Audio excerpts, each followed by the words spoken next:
ప్రేక్షకులకు నమస్కారం అండి. పల్లెటూరులో మనకి పిచ్చి కుక్క కాటుకి అనేక రకాలైన మందులు ఉన్నాయండి. ఈ పిచ్చి కుక్క కాటు వల్ల బొడ్డు చుట్టూరు ఇంజక్షన్లు చేయించుకోవడం, పిచ్చి కుక్క కరవడం వల్ల పిచ్చి ఎక్కింది అని చెప్పడం, మనుషులు చనిపోవటం కూడా జరుగుతుందండి. అది వచ్చిన తర్వాత ఇంకేంటంటే ఇంక బతకడం అనేది ఉండదు, సాధారణంగా చచ్చిపోతారు. అందుకేం చేస్తారంటే కుక్క కరిచిన వెంటనే బొడ్డు చుట్టూరు ఇంజక్షన్లు చేయించేసుకుంటాం. అంటే ఆ పిచ్చి కుక్క యొక్క విషం నుంచి విరుగుడు అనమాట. అదే పల్లెటూరులో అనుకోండి, శుభ్రంగా ఏం చేస్తారంటే ఉమ్మెత్తాకు నూరేస్తారు. ఉమ్మెత్తాకు నూరి ఒక రాగి డబ్బులు ఉండేవి పూర్వం, రాగి బిళ్ళలు చేసుకోండి, లేకపోతే ఎక్కడైనా కుదిరితే రాగి రేకుని రౌండ్గా కట్ చేసి, ఆ రౌండ్గా కట్ చేసిన రాగి రేకులు ఆ కుక్క కాటు యొక్క పళ్ళు దిగిన చోట ఉంటుంది కదా, ఆ కాటు మీద వేసి దానిపైన చక్కగా నలిపిన ఉమ్మెత్త ఆకు ముద్ద వేసి కట్టేసేవారండి.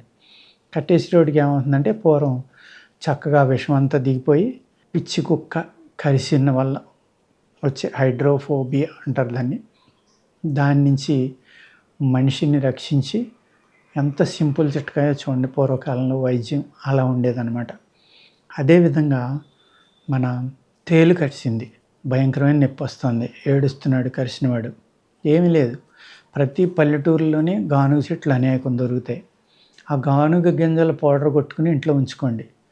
అలాగే యవాక్షారం అని దొరుకుతుంది, అదొక రకమైన ఉప్పు అన్నమాట.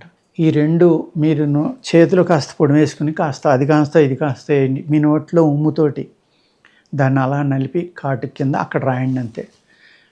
ఏడుస్తూ వచ్చినవాడు ఎవరైతే మీ దగ్గర వైద్యం కోసం కానీ తేలు కుట్టిందని ఏడుస్తున్నాడో అతనికి అది రాయండి, వెంటనే ఉపశమనం కలుగుతుంది ఇమీడియట్గా. అప్పుడు మీరు క్లినిక్కి తీసుకెళ్ళినా, హాస్పిటల్కి వెళ్ళినా, ఏ విషయం నుంచి విరుగుడు కోసం ఇంజక్షన్ చేయించినా మీకు టైం ఉంది.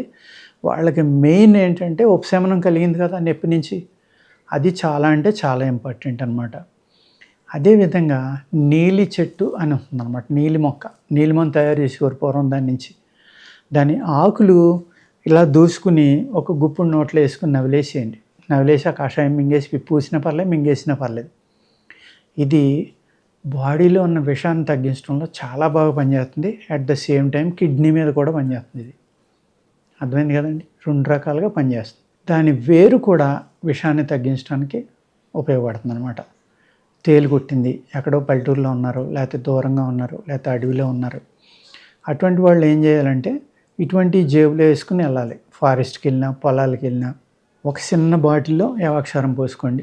నవాసాగరం, యవాక్షారం అయినా పర్లేదు, నవాసాగరం అయినా పర్లేదు. నవాసాగరం యవాక్షారం మీద ఎక్కువ పనిచేస్తుందండి. గానుగ గింజల చూర్ణం, నవాసారం, ఈ రెండు కలుపుకోండి. ఎప్పుడు కుట్టినప్పుడు మాత్రమే, ముందర కలపకూడదు. రెండు విడి సీసాల్లోనే వేసి ఉంచుకోవాలి.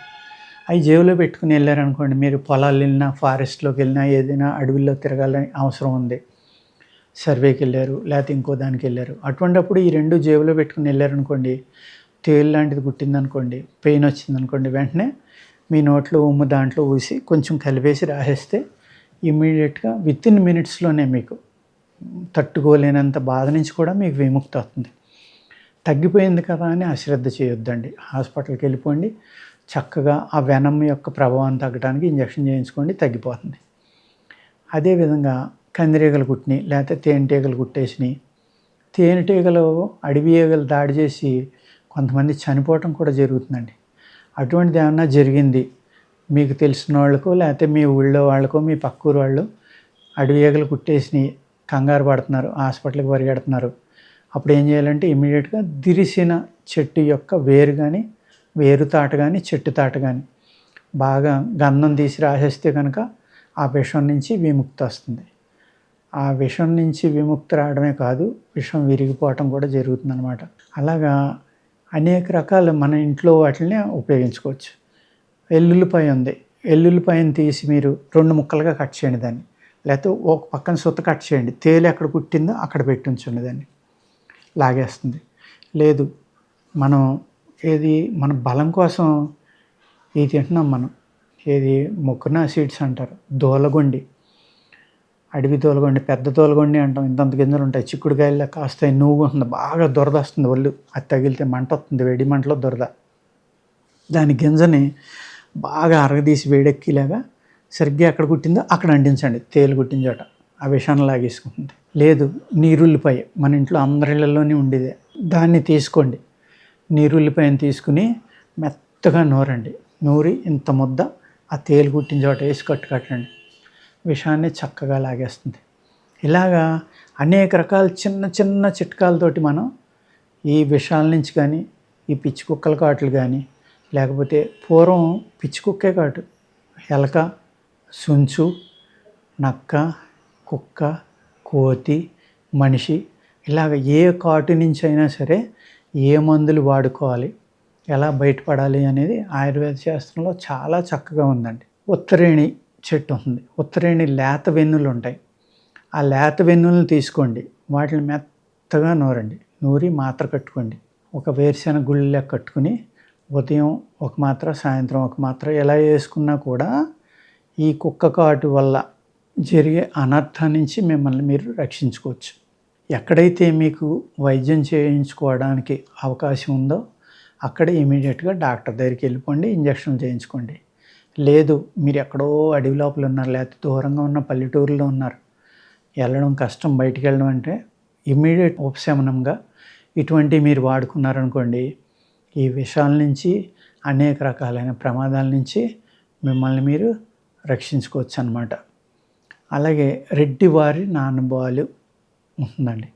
మీరు కట్ అయింది, ఎక్కడో లోతుగా తెగిపోయింది, ఏం చేయాలో అర్థం అవట్లేదు, బ్లీడింగ్ అవుతుంది. అప్పుడు ఏం చేయాలంటే ఈ రెడ్డివారి నానబాలు అనేది ఇలా తెంపితే దాని చివరి నుంచి పాలు వస్తాయండి, పాల చుక్కలు వస్తాయి అన్నమాట. ఆ చుక్కలు అక్కడ ఆ తెగిన చోట పోసేయండి. కొంచెం మండుతుంది, లైట్గా, బాగా తక్కువ. అలాగా ఒక 10-20 చివర్లు తెంపి అది బాగా ఫిలపైలే చేసి దాన్ని దగ్గరికి నొక్కి మీ దగ్గర ఉన్న గుడ్డ, కర్చీఫ్ దేనితోటైనా కట్టేశారనుకోండి, మీ చేయిని కానీ కాలు కానీ ఏం చేయాలంటే కాలు తెగితే పడుకుని కాలు పైకి ఎత్తుంచండి. చేయి తెగిందనుకోండి మీ తల కన్నా పైకి ఇలా పెట్టుకోండి. పెట్టుకున్నప్పుడు ఏమవుతుందంటే ఈ బ్లడ్ ప్రెషర్ అనేది అక్కడికి వెళ్ళడం, ఒత్తిడి తగ్గిపోయి ఆ బ్లీడింగ్ అనేది తగ్గడమే కాదు, మీకు చక్కగా గాయం కూడా తగ్గిపోతుంది అనమాట. పూర్వం ఇలాంటివి వాడేవారండి. అలాగే మర్రి చెట్టు పాలు, మర్రి చిగురు తెంపినా కూడా పాలు వస్తాయి కదా, ఆ పాలు వేసినా కూడా మీకు గాయం తగ్గిపోతుంది, అతుక్కుపోతుంది, పసపట్టకుండా ఉంటుంది. అతిమధురం, ఎస్టి మధుకం అంటాం మనం. ఆ అతిమధురం చూర్ణం కూడా మీ గాయం మీద వేస్తే గాయం తగ్గిపోవటమే కాదు, రక్తం కారేది కూడా తగ్గిపోతుంది అనమాట. లోపలికి కూడా తీసుకోవచ్చు. మీకు అడ్డస్వరం అని ఉంటుందండి, చాలా కఠోరమైన చేదుగా ఉంటుందన్నమాట. అది ఒక 5-6 ఆకులు నలిపేసి బాగా రసం పిండి దాన్ని పొయ్యి మీద పెట్టి వేడి చేస్తే అది ఇరిగిపోతుంది ముక్కల కింద. అలా ఇరిగిన తర్వాత దాన్ని తీసుకుంటే కనుక ఎటువంటి బ్లీడింగ్ అయినా సరే, అతిగా రక్తం పోతూ ఉంటే కనుక ఇది అమృతంలాగా పనిచేసి ఇమీడియట్గా ఆ బ్లీడింగ్ అనేది ఆపుతుందన్నమాట.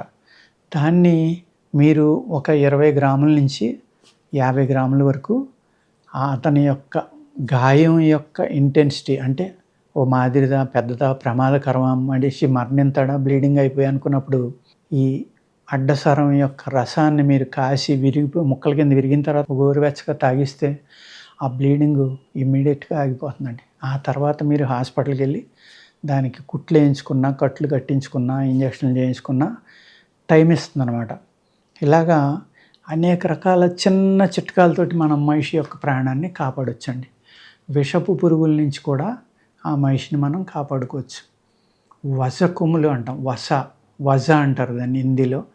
ఆ వస కొమ్ములు కూడా మీరు జేబులో పెట్టుకుని కానీ, లేకపోతే ఆ వస పౌడర్ అనేది కాస్త కాళ్ళ మీద వేసుకుని కానీ జిమ్మి మీరు తిరుగుతున్నారనుకోండి, ఆ ఘాటుకి తేలు కానీ, పాము కానీ, ఈగలు కానీ మీ మీదకి వచ్చి కుట్టడం అనేది ఉండదన్నమాట.